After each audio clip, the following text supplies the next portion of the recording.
Voltamos com a segunda parte do informativo 1167 do STF e o primeiro julgado foi inserido na Constituição Federal, destaque da seguinte forma: são constitucionais e não usurpam a competência tributária, não invadem matéria reservada à lei complementar, nem ofendem os princípios da proporcionalidade e da privacidade, norma de lei federal e convênio do CONFAS que impõe 1.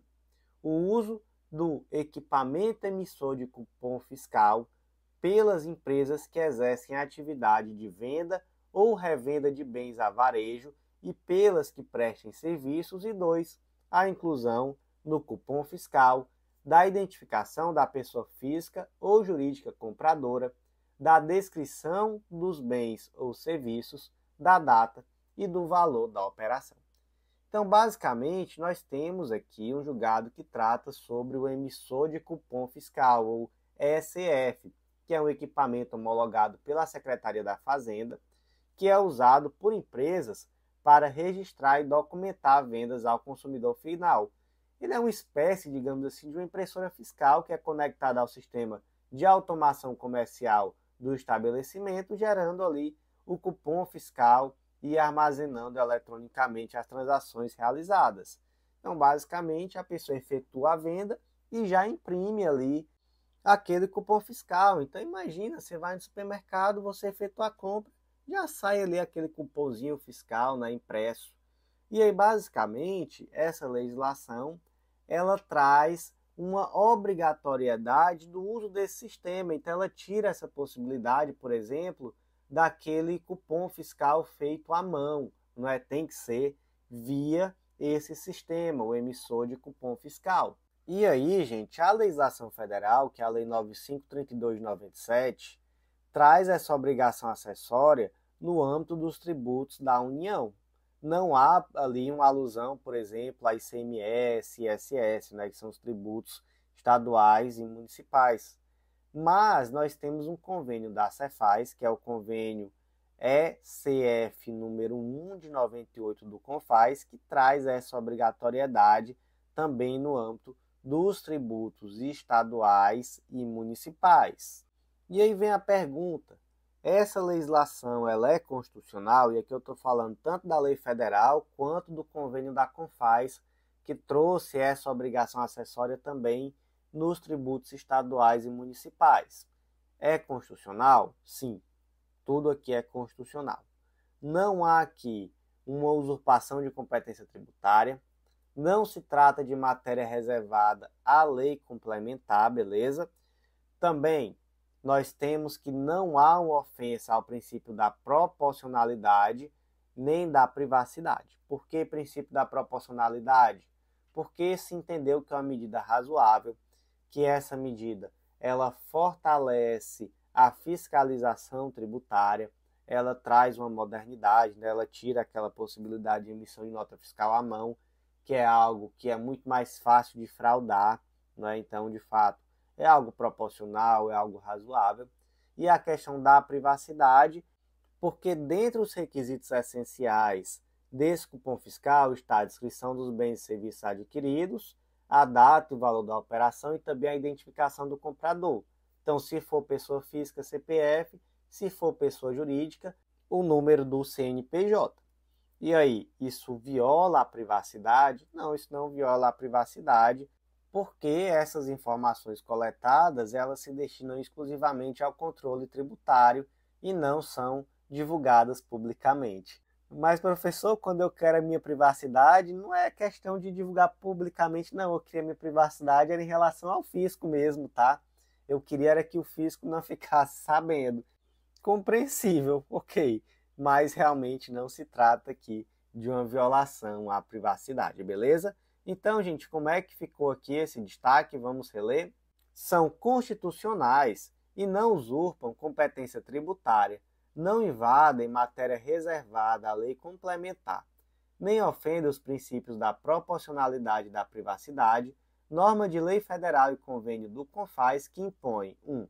O uso de equipamento emissor de cupom fiscal ECF pelas empresas que exercem atividade de venda ou revenda de bens a varejo e pelas que prestem serviços, e 2. A inclusão no cupom fiscal da identificação da pessoa física ou jurídica compradora, da descrição dos bens ou serviços, da data e do valor da operação. E o último julgado de hoje foi inserido na CLT e o destaque ficou da seguinte forma: viola os princípios da separação dos poderes, interpretação judicial que estende norma trabalhista para obrigar terceiro que não tem vínculo direto com empregadas em fase de amamentação a estabelecer e manter creche em benefício delas. Então vamos primeiro para a lei. Artigo 389, parágrafo 1º da CLT. Os estabelecimentos em que trabalhem pelo menos 30 mulheres com mais de 16 anos de idade terão local apropriado onde seja permitido às empregadas guardar sob vigilância e assistência os seus filhos no período de amamentação. Então, olha só, eu tenho uma empresa que tem mais de 30 mulheres empregadas com mais de 16 anos de idade. Eu tenho que manter um local, uma creche, digamos assim, para que os filhos dessas mulheres que estão em fase de amamentação fiquem em segurança durante o período de trabalho dessa mulher e ela possa amamentar. Beleza. Como foi o caso concreto? Um shopping. O shopping não tinha 30 mulheres empregadas, não. Mas tinha várias lojas, E somando ali as empregadas da loja, dava muito mais do que 30. E aí a Justiça do Trabalho condenou o shopping a manter essa creche em benefício dos filhos, das crianças, filhos e filhas, das funcionárias das lojas do shopping. Aí é nessa hora que o shopping diz assim, o shopping não, o administrador do shopping disse: excelência, o que eu tenho a ver com isso? Essas mulheres não são minhas empregadas, são empregadas da loja, das lojas, melhor dizendo, e eu tenho aqui simplesmente um vínculo locatício com essas lojas. Então eu não tenho obrigação, eu não tenho vínculo direto com essas mulheres.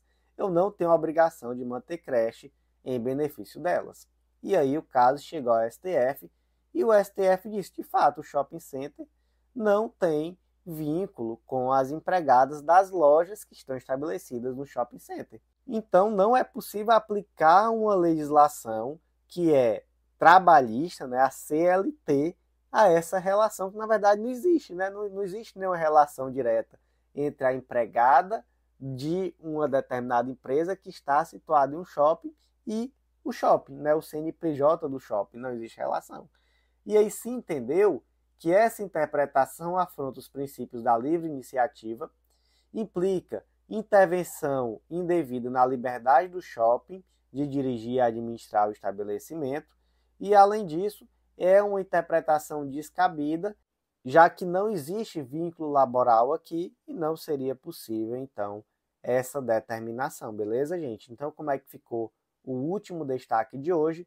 Viola os princípios da separação dos poderes e da legalidade, interpretação judicial que estende norma trabalhista para obrigar terceiro que não tem vínculo trabalhista direto com as empregadas em fase de amamentação a estabelecer e manter creche em benefício delas. E, meus queridos, por hoje foi isso. Eu agradeço muito mesmo a você que ouviu até o final. Já deixa aquele like, então, comenta o que você achou do episódio, comenta o que achou de algum dos julgados específicos, qual você gostou, qual você não gostou, do que você discorda, por exemplo. Enfim, comenta, traz teu feedback, que tudo isso ajuda demais. Aproveita também, compartilha com aquele amigo, compartilha naquele grupo cheio de concurseiro, grupo de WhatsApp, ou mesmo na sua rede social preferida. Dá essa força, com certeza ajuda demais. Então, por hoje foi isso, agradeço você e até a próxima.